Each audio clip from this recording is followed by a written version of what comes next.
ಆತ್ಮೀಯ ಬಂಧುಗಳೇ, ಶ್ರೀಮದ್ ಭಗವದ್ಗೀತೆ ತತ್ವ ವಿವೇಚನಿ ಟೀಕಾ ಅಧ್ಯಾಯ 5 ಕರ್ಮ ಸನ್ಯಾಸ ಯೋಗ. ಇದರಿಂದ ನಾವು 22ನೇ ಶ್ಲೋಕವನ್ನ ತಿಳ್ಕೊಳ್ತಾ ಇದ್ವಿ. ಓದ ಭಾಗದಲ್ಲಿ ನಾವು ಇಂದ್ರಿಯ ಮತ್ತೆ ವಿಷಯಗಳ ಸಂಯೋಗದಿಂದ ಉತ್ಪನ್ನವಾಗುವಂತ ಯಾವುದೆಲ್ಲ ಭೋಗಗಳಿದೆಯೋ ಅದು ಕೆಲವೊಂದ್ಸರಿ ವಿಷಯಿ ಪುರುಷರಿಗೆ ಸುಖ ಅನ್ನೋ ರೀತಿ ಭಾಸವಾಗುತ್ತೆ. ಆದರೆ ನಿಜವಾಗ್ಲೂ ಹೇಳಬೇಕು ಅಂತಂದ್ರೆ ಅದೇ ದುಃಖಕ್ಕೆ ಕಾರಣಗಳು.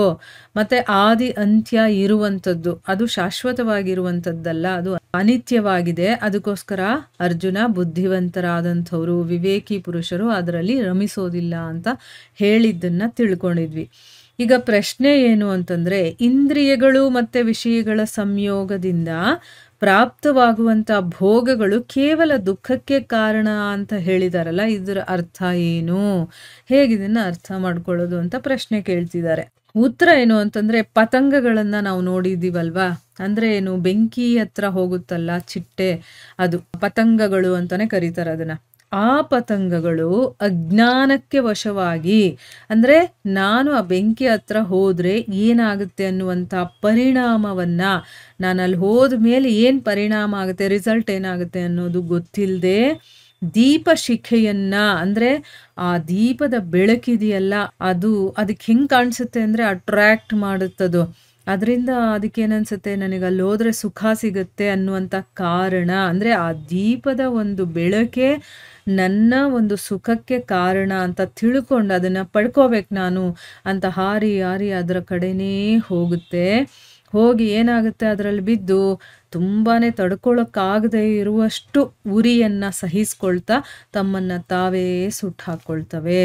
ಬೆಂಕಿ ಹತ್ರ ಹೋಗುತ್ತೆ. ಬೆಂಕಿ ಹತ್ರ ಹೋದ್ರೆ ಏನಾಗುತ್ತೆ ಅನ್ನೋದು ಅದಕ್ಕೆ ಗೊತ್ತಿಲ್ಲ, ಅಜ್ಞಾನ ಇರೋದ್ರಿಂದ ಅದಕ್ಕೆ ಅದ್ರ ಬಗ್ಗೆ ಏನೂ ವಿಷಯನೇ ಗೊತ್ತಿಲ್ಲ, ಪರಿಣಾಮ ಏನಾಗುತ್ತೆ ಅಂತ ಯೋಚನೆ ಮಾಡಲ್ಲ. ಒಟ್ನಲ್ಲಿ ನಾನು ಅದನ್ನ ಪಡಿಬೇಕು, ಅಲ್ಲಿ ಹೋದ್ರೆ ನನಗೇನೋ ಒಂದು ಸುಖ ಸಿಗತ್ತೆ ಅಂತ ಅಂದ್ಬಿಟ್ಟು ಅದನ್ನ ಪಡ್ಕೋಬೇಕು ಅಂತ ಅದು ಹೋಗಿ ಆ ಬೆಂಕಿಯಲ್ಲೇ ಬಿದ್ದದು ಸಾಯುತ್ತೆ, ಸುಟ್ಟು ಹೋಗುತ್ತದು.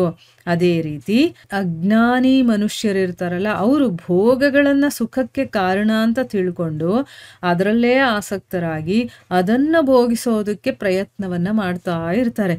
ಮತ್ತೆ ಪರಿಣಾಮದಲ್ಲಿ ತುಂಬಾನೇ ದುಃಖವನ್ನ ಪಡ್ಕೊಳ್ತಾರೆ.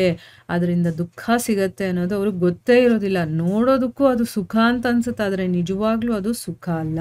ವಿಷಯಗಳನ್ನ ಸುಖಕ್ಕೆ ಕಾರಣ ಅಂತ ತಿಳ್ಕೊಂಡು ಅದನ್ನ ಭೋಗಿಸೋದ್ರಿಂದ ಅದರಲ್ಲಿ ಏನಾಗತ್ತೆ, ಆಸಕ್ತಿ ಬೆಳೆಯುತ್ತೆ. ಒಂದ್ಸರಿ ನಾನು ಟೆಸ್ಟ್ ನೋಡ್ತೀನಿ, ಅದರಿಂದ ನನಗೇನನ್ಸ, ತುಂಬ ಚೆನ್ನಾಗಿದೆ ಅಂತ ಆ ನಾಲಿಗೆಗೆ ಅನ್ಸುತ್ತೆ, ಆದರೆ ಹೊಟ್ಟೆಗೆ ಹೋದ್ಮೇಲೆ ಅದು ಅದರ ರಿಯಾಕ್ಷನ್ ತೋರಿಸುತ್ತೆ. ಅದರಿಂದ ಏನಾಗುತ್ತೆ, ಪ್ರಾಬ್ಲಮ್ಸು ಜಾಸ್ತಿ ಆಗುತ್ತೆ. ಆದರೆ ಒಂದು ಸರಿ ಆ ನಾಲಿಗೆ, ಆ ಇಂದ್ರಿಯ ತನ್ನ ವಿಷಯದ ಜೊತೆ ಬೆರೆತ್ಕೊಳ್ತಲ್ಲ, ಅದರಿಂದ ಏನಾಗುತ್ತೆ, ಆ ಆಸಕ್ತಿ ಅನ್ನೋದು, ಅಂದ್ರೆ ಒಂದು ಸರಿ ಅದನ್ನ ಭೋಗಿಸೋದಕ್ಕೆ ಶುರು ಮಾಡಿದ್ವಿ ಅಂದ್ರೆ ಅದರಲ್ಲಿ ಆಸಕ್ತಿ ಬೆಳೀತಾ ಹೋಗುತ್ತೆ. ಆಸಕ್ತಿಯಿಂದ ಏನಾಗುತ್ತೆ, ಕಾಮ, ಕ್ರೋಧ, ಈ ರೀತಿಯ ಅನರ್ಥಗಳು ಉತ್ಪತ್ತಿ ಆಗ್ತಾ ಹೋಗುತ್ತೆ. ಮತ್ತೆ ಅದರಿಂದ ಏನಾಗುತ್ತೆ, ಇನ್ನು ಬೇರೆ ಬೇರೆ ಬೇರೆ ದುರ್ಗುಣಗಳು, ದುರಾಚಾರಗಳು ಎಲ್ಲವೂ ಕೂಡ 4 ಕಡೆಗಳಿಂದ ಯಾರು ಅದನ್ನ ಇಷ್ಟಪಡ್ತಾನೋ, ಭೋಗಿಸ್ಬೇಕು ಅಂತ ಅವನಿಗೆ 4 ಕಡೆಗಳಿಂದ ಮುತ್ತಿಗೆ ಹಾಕೊಳ್ಳುತ್ತೆ. ಇದರ ಪರಿಣಾಮದಿಂದ ಏನಾಗುತ್ತೆ, ಅವನ ಜೀವನ ಪಾಪಮಯವಾಗುತ್ತೆ. ಮತ್ತು ಅದರ ಫಲಸ್ವರೂಪವಾಗಿ ಅವನಿಗೆ ಇಹಲೋಕ ಮತ್ತೆ ಪರಲೋಕಗಳಲ್ಲಿ ಬೇರೆ ಬೇರೆ ರೀತಿಯ ಭಯಾನಕವಾದಂತಹ ತಾಪಗಳನ್ನ ಮತ್ತೆ ಯಾತನೆಗಳನ್ನ ಅವನು ಅನುಭವಿಸ್ಬೇಕಾಗತ್ತೆ. ಒಂದ್ಸರಿ ಪಾಪ ಕರ್ಮಗಳನ್ನ ಮಾಡಬೇಕು ಅಂತ ಅವನು ಅದರಲ್ಲಿ ಬಿದ್ದ ಅಂತಂದ್ರೆ ಮತ್ತೆ ಅವನು ಎದ್ದೋಳೋದಕ್ಕೆ ಆಗೋದಿಲ್ಲ, ಆ ರೀತಿ ಆಗ್ಬಿಡತ್ತೆ. ವಿಷಯದ ಭೋಗವನ್ನ ಭೋಗಿಸ್ತಾನಲ್ಲ, ಆ ಒಂದು ಸಮಯದಲ್ಲಿ ಮನುಷ್ಯ ಭ್ರಮೆಗೆ ವಶನಾಗಿ ಸ್ತ್ರೀ ಇನ್ನು ಬೇಕಾದಷ್ಟು ಭೋಗಗಳನ್ನ ಸುಖಕ್ಕೆ ಕಾರಣ ಅಂತ ತಿಳ್ಕೊಳ್ತಾನೆ. ಅದರ ಪರಿಣಾಮದಲ್ಲಿ ಏನಾಗುತ್ತೆ, ಅವನ ಬಲ ಕಡಿಮೆ ಆಗುತ್ತೆ, ವೀರ್ಯ, ಆಯಸ್ಸು, ಮನ, ಬುದ್ಧಿ, ಪ್ರಾಣ, ಇಂದ್ರಿಯಗಳ ಶಕ್ತಿ ಇದೆಲ್ಲವೂ ಕಡಿಮೆ ಆಗ್ತಾ ಹೋಗುತ್ತೆ. ಮತ್ತೆ ಇದೆಲ್ಲ ಶಾಸ್ತ್ರಕ್ಕೆ ಸಮ್ಮತವಾದ್ರೆ ಬರೀ ಅವನ ಶಕ್ತಿಗಳು ಕುಂದುತ್ತೆ. ಆದರೆ ಶಾಸ್ತ್ರಕ್ಕೇನಾದರೂ ವಿರುದ್ಧವಾಯಿತು ಅಂತಂದರೆ ಅವನು ಮಾಡುವಂಥ ಈ ಕೆಲಸಗಳು ಪರಲೋಕದಲ್ಲಿ ತುಂಬಾನೇ ಭೀಷಣವಾದಂತಹ ನರಕಗಳನ್ನು ಅವನು ಅನುಭವಿಸ್ಬೇಕಾಗತ್ತೆ, ಮತ್ತು ದುಃಖಗಳಿಗೆ ಕಾರಣವಾಗುತ್ತೆ. ಇದಲ್ಲದೆ ಇನ್ನೂ ಒಂದು ಮಾತಿದೆ, ಅಜ್ಞಾನಿ ಮನುಷ್ಯ ಬೇರೆಯವರ ಹತ್ರ ತನಗಿಂತ ಹೆಚ್ಚು ಭೋಗ ಸಾಮಗ್ರಿಗಳನ್ನೇನಾದರೂ ನೋಡ್ಬಿಟ್ಟ ಅಂತಂದರೆ ತನ್ನ ಹತ್ರ ಇಲ್ಲದೆ ಇರೋದೆಲ್ಲ ಬೇರೆಯವ್ರ ಹತ್ರ ಇದೆ ಅನ್ನೋದೇನಾದ್ರೂ ಗೊತ್ತಾಯ್ತು ಅಂತಂದ್ರೆ ಅವನ ಮನಸ್ಸಲ್ಲಿ ಈರ್ಷ್ಯೆ ಅನ್ನುವಂಥ ಬೆಂಕಿ ಕೂಡ ಹತ್ಕೊಳ್ಳುತ್ತೆ. ಮತ್ತೆ ಅವನು ಅದರಿಂದಾನೇ ಸುಡ್ತಾ ಇರ್ತಾನೆ. ಅಂದ್ರೆ ಏನು, ಒಂದು ಸರಿ ಈರ್ಷ್ಯೆ ಅಂತಂದ್ರೆ ಹೊಟ್ಟೆ ಕಿಚ್ಚು, ಅದೇನಾದ್ರೂ ಬಂತು ಅಂತಂದ್ರೆ ಅದು ನಮ್ಮನ್ನ ಒಳಗಡೆಯಿಂದನೇ ಸುಟ್ಟು ಬಿಡುತ್ತೆ. ಸುಖರೂಪಿಗಳು ಅಂತ ತಿಳ್ಕೊಂಡು ನಾವು ಭೋಗಿಸಿದಂತಹ ವಿಷಯಗಳು ಕೆಲವೊಂದ್ಸರಿ ಏನಾಗುತ್ತೆ, ಪ್ರಾರಬ್ಧವಶವಾಗಿ ನಾಶವಾಗಿ ಹೋಗುತ್ತೆ. ಆದರೂ ಕೂಡ ಅಂದ್ರೆ ಪ್ರಾರಬ್ಧದಿಂದ ನಮಗೆ ಅದು ನಾಶ ಆದರೂ ಕೂಡ ಅದರ ಸಂಸ್ಕಾರ ಇದೆಯಲ್ಲ, ಅಂದ್ರೆ ಏನು, ಈಗ ನಾನು ಅದನ್ನ ಬಿಡಬೇಕು ಅಂತ ಏನೋ ಒಂದು ಪ್ರಯತ್ನ ಮಾಡಿ ಪ್ರಾರಬ್ಧದ ಕಾರಣದಿಂದ ಅದನ್ನ ಬಿಟ್ಟರೂ ಕೂಡ, ಅದೆಲ್ಲ ನಮ್ಮಿಂದ ಹೋದ್ರೂ ಕೂಡ ಆ ಸಂಸ್ಕಾರಗಳಿರುತ್ತಲ್ಲ, ಅದನ್ನ ಭೋಗಿಸ್ದಾಗ ನಮಗೆ ಒಳಗಡೆ ಒಂದು ಸಂಸ್ಕಾರವನ್ನ ಬಿಟ್ಟಿರುತ್ತದು. ಅದರಿಂದ ಏನಾಗುತ್ತೆ, ಅವನಿಗೆ ಅವಾಗ ನೆನಪಾಗುತ್ತೆ.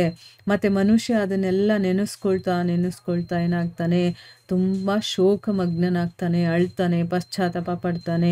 ಇದೆಲ್ಲ ಮಾತುಗಳ ಬಗ್ಗೆ ವಿಚಾರ ಮಾಡಿದಾಗ ವಿಷಯಗಳ ಸಂಯೋಗದಿಂದ ನಮಗೆ ಸಿಗುವಂತಹ ಭೋಗಗಳು ವಾಸ್ತವವಾಗಿ ಸರ್ವಥಾ ದುಃಖಕ್ಕೆ ಕಾರಣವಾಗಿದೆ. ಅದರಲ್ಲಿ ಸುಖ ಅನ್ನೋದು ಸ್ವಲ್ಪನೂ ಇಲ್ವೇ ಇಲ್ಲ ಅನ್ನೋದು ಸಿದ್ಧವಾಗುತ್ತೆ. ಅಜ್ಞಾನದ ವಶದಿಂದ, ಭ್ರಮೆಯಿಂದ ಅವು ಸುಖರೂಪಿಗಳು ಅನ್ನೋ ರೀತಿ ನಮಗೆ ಕಾಣಿಸ್ತವಷ್ಟೇನೆ. ಅದಕ್ಕೋಸ್ಕರ ಅವುಗಳನ್ನು ಕೇವಲ ದುಃಖದ ಹೇತುಗಳು ಅಂತ ಇಲ್ಲಿ ಕರೆದಿದ್ದಾರೆ. ದೂರದಿಂದ ನೋಡೋದಕ್ಕೆ, ಯೋಚನೆ ಮಾಡೋದಕ್ಕೆ ಅವೆಲ್ಲ ಸುಖ ಕೊಡುತ್ತೆ ನಮಗೆ ಅಂತ ಅನ್ಸುತ್ತೆ. ಆದರೆ ಅದು ನಿಜವಾಗ್ಲೂ ಸುಖ ಕೊಡುವಂಥದ್ದಲ್ಲ, ಅದು ದುಃಖಗಳನ್ನು ಕೊಡುವಂಥದ್ದೇ. ಆ ದುಃಖಕ್ಕೆ ಕಾರಣವಾಗಿರುವಂಥದ್ದೇ ಅವು ಅನ್ನೋದು ನಮಗೆ ಆಮೇಲೆ ಗೊತ್ತಾಗುತ್ತೆ ಅನ್ನೋದು ಇದರ ಅರ್ಥ. ಸೊ ಇಲ್ಲಿಗೆ ನಾವು ನಿಲ್ಲಿಸೋಣ. ಹರೇ ಕೃಷ್ಣ.